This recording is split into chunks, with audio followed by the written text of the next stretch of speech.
Tô recebendo aqui a Daiane dos Passos Sabedotti. Bom dia, Daiane, bem-vinda. Bom dia, Arnaldo, tudo bem? Nossa pauta de hoje, ela tem a ver com o que está acontecendo com o cenário atual, que é muito preocupante, por sinal, que é o superendividamento. A gente vive um momento de inflação alta, de juros altos, e isso acaba sendo uma consequência. Exato. E eu quero conversar contigo, até vou pedir para tu explicar isso de uma maneira mais clara do que eu. O que caracteriza uma pessoa como superendividada? É difícil dar em números isso em porcentagem, né? Certo. Mas, por exemplo, o que eu analiso diariamente?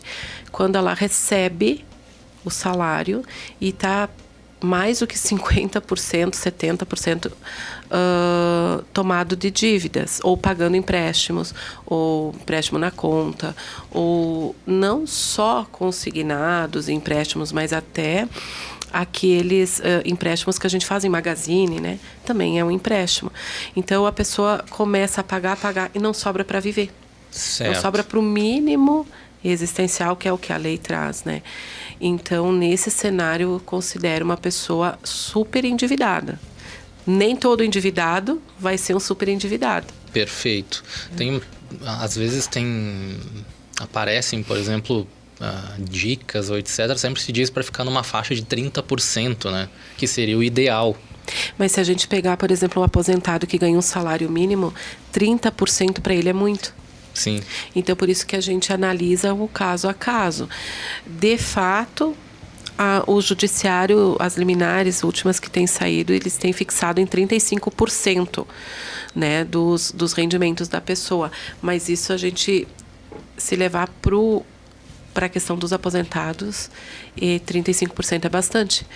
Porque se contar que eles têm que pagar aluguel, remédio, vestuário, alguma coisa, sempre vai ter que comprar alimentação, né?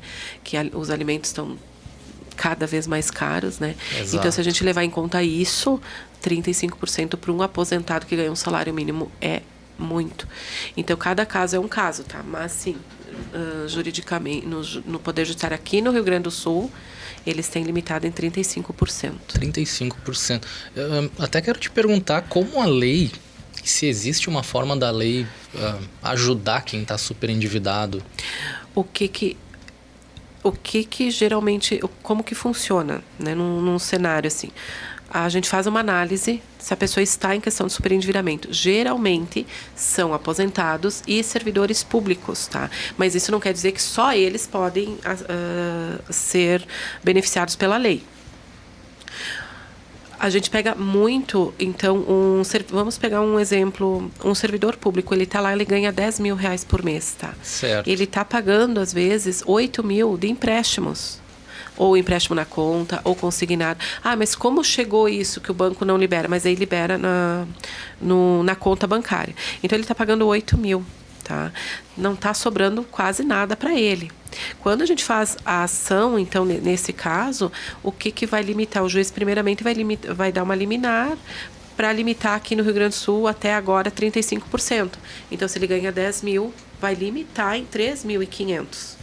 Né? Então, ele vai ter uma folga, um respiro, para começar a se organizar. Certo. Antes ele pagava 8, agora ele vai pagar 13.500. Né? Depois disso, o juiz faz uma audiência de conciliação com todos os credores. Se tiver o Magazine Luiza, ela chama o Magazine Luiza. Se tiver o Banco X, o Banco A, enfim, tá? Chama todos os credores. Pode ser que saia uma proposta de acordo, e aí esse acordo ele é homologado. Se a pessoa concordar, não, eu consigo pagar dessa forma, né? Se não conseguir, é instaurado, então, o processo do superendividamento.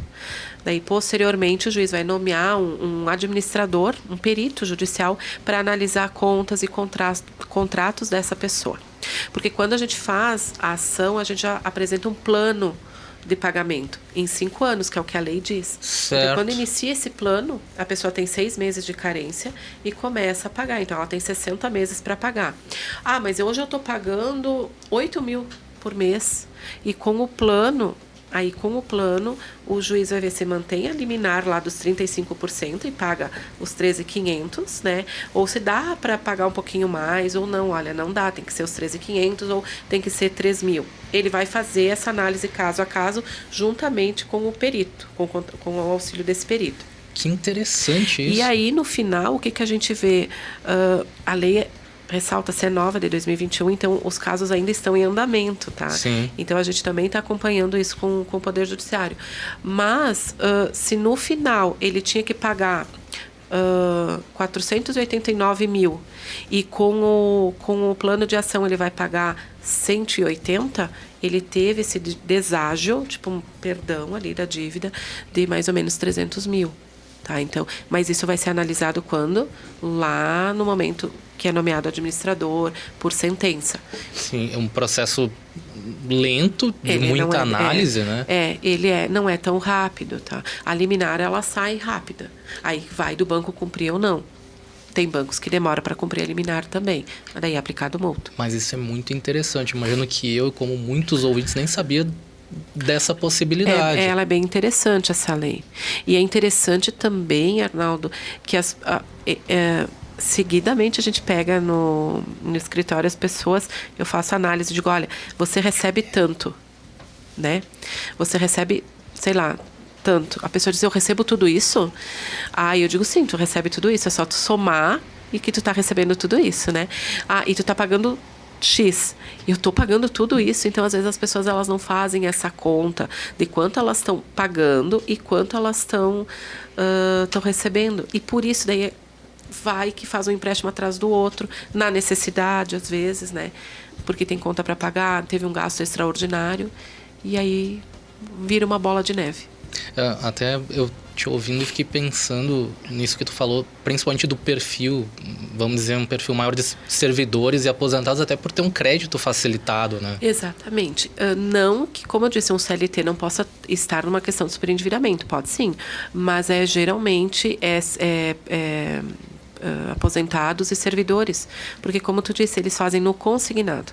Aí terminou o limite do consignado, o banco às vezes oferece, ou eles precisam e vão, e o banco libera o empréstimo na conta da pessoa, né? E aí não é só o empréstimo que é importante, então, é cartão de crédito, é o limite da conta, entra tudo isso na repactuação das dívidas, que a gente chama, entra tudo. Empréstimo consignado, empréstimo na conta, limite na conta também entra, cartão de crédito, entra tudo isso. Olha, é muito interessante mesmo. Até quero te perguntar, porque a gente sabe que a dívida da população ela está muito alta. Dados dizem que em torno de 77% dos brasileiros. Quando tu acha que uma pessoa deve procurar um advogado para lidar com as dívidas? Quando começa a perceber que não está sobrando nem para ir no mercado. Então, tudo, o banco, a gente diz assim, o banco consome, né? Não que a gente está botando o banco como vilão, não, né? Porque a lei do superendividamento, ela vem também para trazer uma consciência para as pessoas, uma educação financeira que as pessoas não têm, né? E também para o banco não liberar crédito para uma pessoa que já está com a renda comprometida. Então, também tem a responsabilidade dos dois lados. Mas a pessoa chega no momento que não sobra para pagar o mercado, para ir para comprar seus remédios. Eu acho que esse é o momento de dizer, não, alguma coisa está acontecendo. E aí procurar a ajuda de um advogado especialista nessa área para poder auxiliar. Quero te perguntar o seguinte. Durante esse processo, como fica o nome da pessoa naquelas questões de proteção de crédito, etc.? Como ela está fazendo a repactuação, o banco não pode, já na liminar já fica, tá? Para não escrever o nome da pessoa no SPC e Serasa. Certo. Porque ela está buscando para regularizar isso, né? Entendi. E porque na maioria das vezes, tá? Tem as pessoas que estão com empréstimos atrasados e também dá para repactuar. Mas a maioria os empréstimos não estão atrasados, porque é descontado direto em folha. Então, entrou o salário, já consome. Então, o empréstimo ele está em dia. Então, a pessoa ela não está com o nome no SPC e Serasa. Na maioria das vezes. Essa semana a gente pegou um caso que ela é aposentada, ela ganha 12.300 e o gasto com o empréstimo, conta corrente, e aí tem os penduricalinhos da conta lá, seguro prestamista, capitalização, dá 12.600. Eu não estou falando de comida, eu não estou falando de nada. É só empréstimo. Nossa. Então, todo mês ela está R$300 negativa. Todo mês. Aí, o que faz? Vai lá e faz um empréstimo de um crédito 1 minuto para tapar esse buraco aqui. Aí, esse mês aqui paga. No mês seguinte, vai lá e faz de novo. Todo mês está fazendo um empréstimo para cobrir as contas do mês. Então, não precisa chegar nessa situação. Né? Então, começou a ver que mais de 5... Eu digo assim... Como eu disse, cada caso é um caso, mas vamos lá, um servidor público, mais de 50% está indo para pagar empréstimo, não é saudável. Não né? é saudável, alguma coisa está errada, é melhor verificar.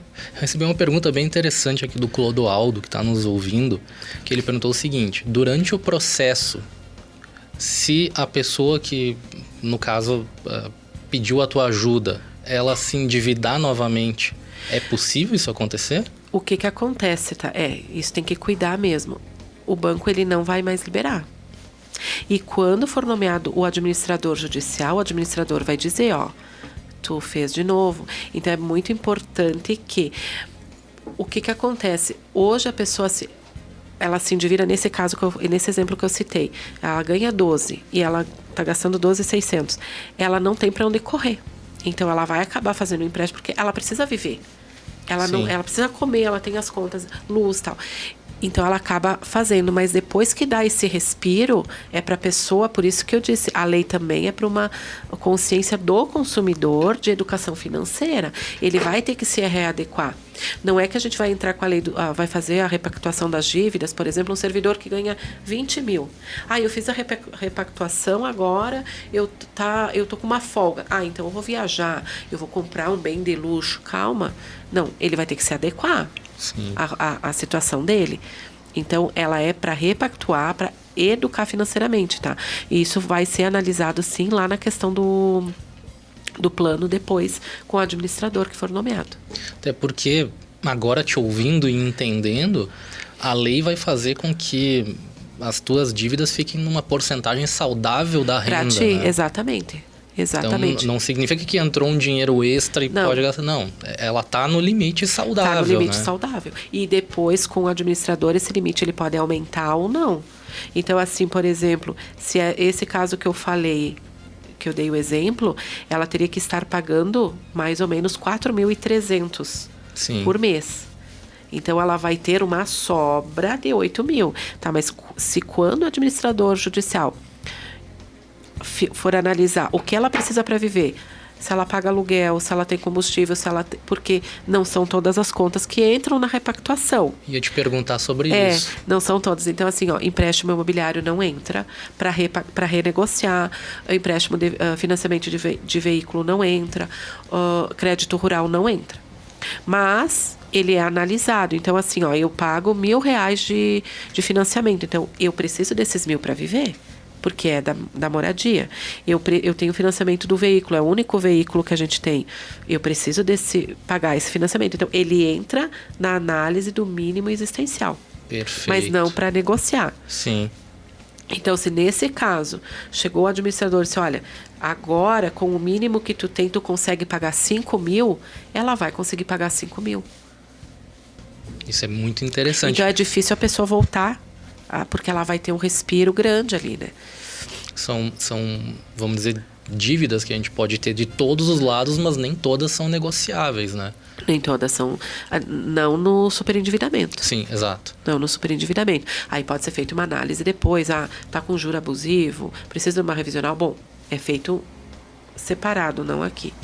E tem uma questão que eu quero te convidar pra gente conversar semana que vem, que é o seguinte, é o outro lado.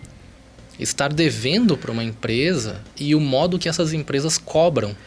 As práticas abusivas, né? Exatamente. Isso a gente pode fazer, sim. Vai ser uma ótima pauta, porque eu imagino que existe muita coisa que a gente não 50 ligações sabe. por dia, né? Exato. Pra cobrar. Ligações. É o que eu digo para os clientes, né? O credor ligou, às vezes o banco ligou, né? A pessoa está devendo para o banco. O banco ligou. Agora, 11 horas. Meio-dia ligou de novo. O que mudou das 11 para o meio-dia? Ganhou na loteria? Exatamente. Ganhou um prêmio? Ficou milionário do nada? Só isso? Porque se a pessoa disse, então, sim, tem o direito de cobrar, mas tem que ver como que se cobra, né?